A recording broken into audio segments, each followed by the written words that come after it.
friends, welcome back to this homeschooling naturopath.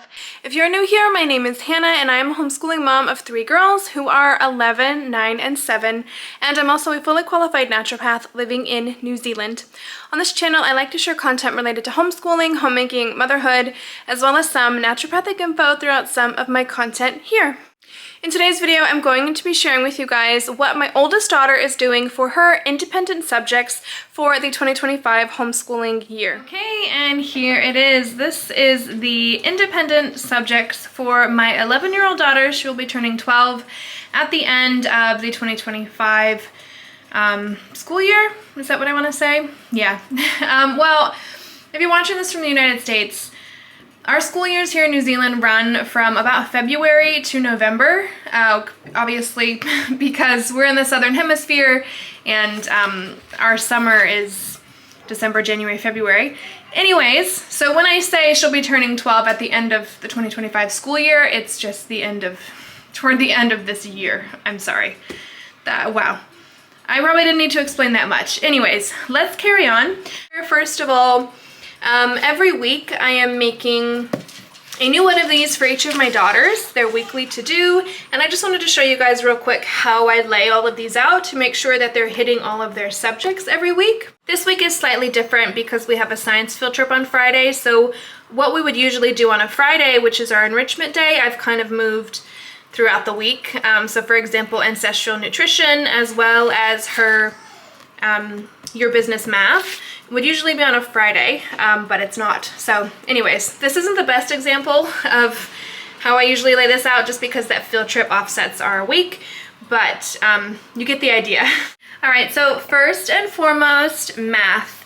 My oldest daughter is moving on to the Good and the Beautiful Math 5. She completed Math 4 last year and I believe Math 3 the year prior to that. So it just seemed natural for her to move on to the level 5. This is the printed version that I actually brought home from the United States when I went back in 2023, I think it was. It's funny, I actually bought this for a friend of mine who wanted to use it for her son, and I brought it all the way back from the United States for her, and then she decided her son wasn't going to be using it, and she actually held on to it for me the entirety of last year so that my oldest daughter could use it this year. So like, wow, pretty incredible. You guys have probably seen the inside of this. The Good and the Beautiful Math never fails. My oldest daughter has really thrived using the Good and the Beautiful Math. I will say the videos aren't her favorite. From level 4 up, they have QR code videos that you can watch. They're not her favorite, but she manages. She gets through this. And she really loves it. We did speak about using a different math program for her for this year, but ultimately this is what she wanted to do and what she chose for herself. And I think it is a fantastic, really solid math program. And I'm definitely not mad that she chose to carry it on. So it comes with obviously the course book, the mental math, as well as the answer key, which I didn't get out. You know. So yeah, that is her math for this year, as well as Simply Charlotte Mason's Your Business Math series. This is the bookstore version. They have the bookstore, I think a pet store, and then I want to say a sporting goods store. My oldest daughter loves anything to do with business. She is a real entrepreneur, and I thought she would absolutely love this. She already, even before we started our homeschool year, we're now in our 3rd week of homeschool for 2025. She completed the entire month of January in about 2 days. So she's all totally caught up, ready to go for February. So she's got no more work to do until I think next week now, from when the time I'm filming this. This math has been so much fun for her. I don't know that it would be great for a student who doesn't love business stuff already, but she definitely does, so this is perfect for her. But I haven't introduced this to my younger children at this point. Basically, you go month by month as if you're actually the owner of a bookstore. So when she first opened, she had to order all of her books. And then as the months go on, you get orders from people, so you have to fulfill their orders. Sometimes surprises happen where you have to fix damage to the store or whatever it may be. Learning how to write checks, which I'll admit, I have never written a check, so I had to look at the answer key to tell her how to write these. I don't know that this is very relevant anymore. By the time she's old enough to handle all of her own money in, 5-10 years, I presume that checks will be totally irrelevant. I might be wrong. I don't know. I might be wrong. Anyway, she's been learning about sales tax, advertising costs, ordering more inventory, obviously making sure that you have enough inventory to supply your customers, all sorts of things. So yeah, this has been really, really cool. And she is absolutely loving that as part of her math. She doesn't even see it as doing math. It's just fun for her. So that's been really cool. Moving on to her language arts. Again, we went back and forth quite a bit on what language arts program she would use this year for her independent work. But ultimately, again, she made the decision that she wanted to stick with the good and the beautiful. So that is what we did. She has moved on to the level 6. She did level 5 and level 4 last year, actually. She started the year on level 4. She didn't fully complete it, but we were having some issues with it. Yeah, that's a whole nother thing. Anyway, we moved on to the level 5 about midway through last year, and she completed the entire level 5 course in about 6 months. So, yeah, she's pretty incredible. She's really motivated and really thrives working independently and all of that. So yeah, this is perfect for her. This is the PDF version that I just printed off at home for free. Well, I mean, the paper and the ink wasn't free, but you guys know what I mean. If you buy it through The Good and the Beautiful, it does come with a reader, the level 6 reader. We do not currently have that, so she is just reading that on her device when the book prompts her to. And then there's also another book, Little Lord Fauntleroy, I think it is, which we're gonna get out from the library when she gets to that point. She does have the grammar and geography cards that also are recommended to have with this. But otherwise, it is just your standard The Good and the Beautiful language arts layout. And again, this is perfect for my oldest daughter. I don't think that this would work for every child, but for my oldest daughter, the way that she works independently, this is great for her. So there is that for her language arts this year. Moving on, up here I have got her assigned reading tracker. For the past year or two now, I have been assigning my older 2 daughters books for the year, and these are her assigned readers for the year. And I've got a couple here to show as an example, which I know are on her list. Children of the Rush by James Russell. This is a Kiwi author, and what's really cool about this is that it's based in the region that we live in. So I thought that was pretty cool. He's actually got 3 books. I've got book 1 and 2 here for her. Stella by Starlight. This was recommended by Gather Around Homeschool. We're doing the space unit at the moment, and so this was recommended to read for her age group. And then The Case for Christ by Lee Strobel, I want to say. I actually read through this whole book myself before I gave it to my daughter, and wow, like it's pretty great. I really enjoyed it. So yeah, those are just a few samples of what she's going to be reading this year. I thought I would include this here because this is a big part of her language arts, and something that, she works really hard at to complete her reading tracker every year. All right, moving on from that, this is an elective course that she is doing this year. It is, this is a big title. I've been calling this Ancestral Nutrition from Forest, Rain, and Wander, which was formerly known as Barefoot Within the Trees. My daughter she is really interested in doing nutrition. She really likes food and all of that. She's interested in later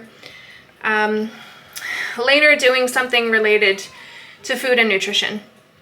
And I had a look at some different nutrition courses for her to do for this year, and what I found is that a lot of them how do I put this? They don't really align with the way that we eat in our home and the way that I was taught is actually healthy. As a naturopath, I studied for 4 years, and nutrition is a huge part of what I do. In fact, I'm classed also as a clinical nutritionist. That is one of my job titles, and so a lot of what I was seeing in some nutrition courses for her age group was just not it. And then I found this from Forest, Rain, and Wonder, and it is everything that my daughter needs to know, and honestly will be perfect for me to brush up on some of my knowledge as well. Table of contents. Yeah, so Ancestral Nutrition. This is incredible. We actually just today we watched one of the documentaries that she recommends, and yeah, this is a fabulous elective if you have a child who is interested in nutrition and you're not too sure what evidence you want to look at or not. So yeah, this is sort of what the student book looks like. I've told her she doesn't need to worry about the student book too much. This is really kind of just, what do you call it? Busy work, I would say. But the main thing is that she's reading the information in here and able to answer the questions and all of that. All right, and moving on down the line, if you guys watched my group subject video from last week, I shared that we are doing Gather Around Homeschool for our science and history, and I thought I would just include those here. We do science and history as a family. However, I just wanted to share with you all what she specifically is doing so that you don't think she's missing out on science and history or in any way. So first of all, that's my burger bun timer. First of all, we're starting the year off on space. This has been going fantastic. Love it. Next, we're moving on to earth science, dinosaurs, unsolved mysteries, creepy crawlies, and finishing off with inventions and ideas. She is in early elementary to upper elementary. In fact, she's really in the upper elementary, but I always buy the one bundle for all of my kids because it works out so much cheaper, especially since Gather Around has increased their prices. So some of them are early reader. That's because they were bought a little while before. They were bought a long time ago, whereas the ones I bought recently are early elementary. So they can kind of suit all of my kids' ages at this point. If you're unfamiliar with Gather Around, it includes everything that you need to homeschool. It has Bible, science, history, geography, art. I always forget, I'm sure there's more. The only thing that, language arts, there's so much included in the Gather Around units. The only thing it does not include is your math. So, all that being said, this is her geography, history, and science mainly. So that's that. Moving on down here, these are some books that I recently, I actually just got these about 2 or 3 weeks ago, secondhand. A lady was selling them really cheap. I don't even know what the brand is exactly.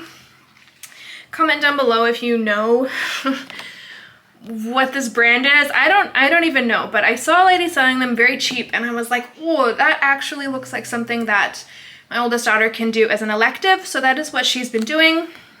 Again, I don't know the brand, but this is US history and it goes through all of the different times up to modern history.